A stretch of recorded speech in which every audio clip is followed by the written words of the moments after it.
Okay. साहेब, राज्यामध्ये love जिहादचे प्रकरण हे वाढल्याचे दिसत आहे. त्यातनं नाशिकचं प्रकरण देखील समोर आलं आहे. कशा पद्धतीने पाहताय? योग्य रीतीने तपास सुरू आहे का? नाशिक पोलिसांचं विशेष अभिनंदन आहे की नाशिकमध्ये IT सेक्टरमध्ये जो लव्ह जिहादचा प्रकार घडलाय तो कॉर्पोरेट जिहाद नाशिक पोलिसांनी बाहेर आणलेला आहे. महिला अधिकाऱ्यांचं कौतुक आहे. वेषांतर करून जाऊन त्यांनी त्या मुलींचं सगळं ज्या पद्धतीनं अन्याय होतोय त्याचा अभ्यास केला आणि त्याला वाचा फोडलेली आहे. IT सेक्टरमध्ये सुद्धा हे जिहादी घुसलेले आहेत. प्रभाव टाकणाऱ्या पदावरती हे बसल्यामुळं इंटरव्ह्यू पासूनच सुरुवात होते. एका पदासाठी 10-10, 20-20, 30-30 मुली येतात. मग तुला आम्ही नोकरीवरती घेतोय म्हणजे मी काहीतरी तुझ्यावरती उपकार केलाय असा भास त्या मुलीला पहिल्यांदाच जाणवून द्यायचा.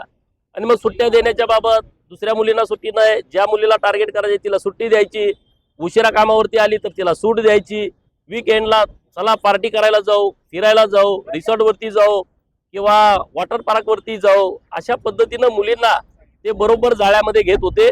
तसा प्रकार नाशिकमध्ये घडलाय. परंतु हा नीच प्रकार जो त्यांनी केला तो सगळा उघड्यावरती पडलेला आहे, बाहेर आलेला आहे. 9 FIR दाखल झालेले आहेत. त्या सगळ्यांना बेड्या ठोकलेल्या आहेत पोलिसांनी.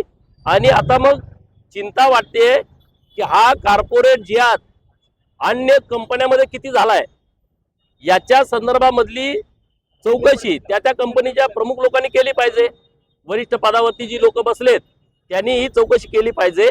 आणि जिहादी प्रवृत्तीची माणसं तुमच्या कंपनीमध्ये मोठ्या पदावरती आहेत का? असतील तर त्यांना तात्काळ काढून टाका. ज्या कंपनीमध्ये जिहादी प्रवृत्तीची लोक मोठ्या पदावरती बसलेत तिथं मुलींनी काम करू नये, त्यांनी सांगून टाकावं. तिथल्या मुलांनी या सगळ्या बाबी निदर्शनास आणाव्यात. साहेब, उद्धव ठाकरे गटाकडून महिला आरक्षण विधेयकाला पाठिंबा देण्यात आलाय. कशा पद्धतीने पाहताय? चांगलं आहे ना.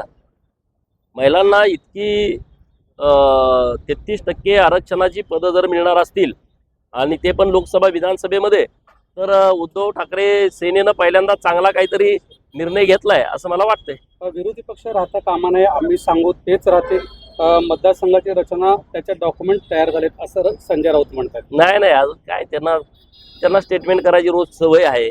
त्यांना अजून माहीतच नाही. अजून SIR सुरू झाला 1 तारखेला आणि अजून मतदारसंघांच्या पुनर्रचनेचा विषयच अजून हातात आलेला नाही. पण चला आता आधीच पेरून टाकायचं. पुढं आता आपण जिंकणार नाही याची त्यांना पुरेपूर माहिती आहे. आणि त्यामुळं चला मग आता भाजपवाले EVM मॅनेज करतात, भाजपवाले आता मतदारसंघ मॅनेज करा. असं अरे काय सगळी मतदारसंघ काय गावं इकडची तिकडे घालू शकतो का आपण? अक्कलकोट विधानसभा मतदारसंघ करायचा आहे, मोहोळची काय इथं माणसं सलग असेल तेच होईल ना, जे नियमात असेल तेच होईल.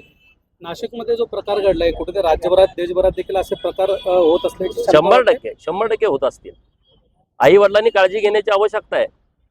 या ज्या कॉर्पोरेट कंपन्यांमध्ये मुली काम करतायत, IT सेक्टरमध्ये मोठ्या पॅकेजवरती मुली काम करतायत, त्या मुली आपल्या सुरक्षित आहेत का?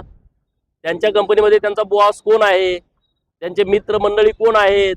वीकेंडला त्या जिथं कुठं सहलीला वगैरे जात असतील त्यांच्याबरोबर फसवणारी लोक तर नाहीत का? मुलींनी पण काळजी घेतली पाहिजे आणि त्यांच्या आई वडिलांनी पण काळजी घेतली पाहिजे. पुण्यात देखील मोठ्या IT कंपन्या आहेत. हा, सगळ्यांची चौकशी झाली पाहिजे.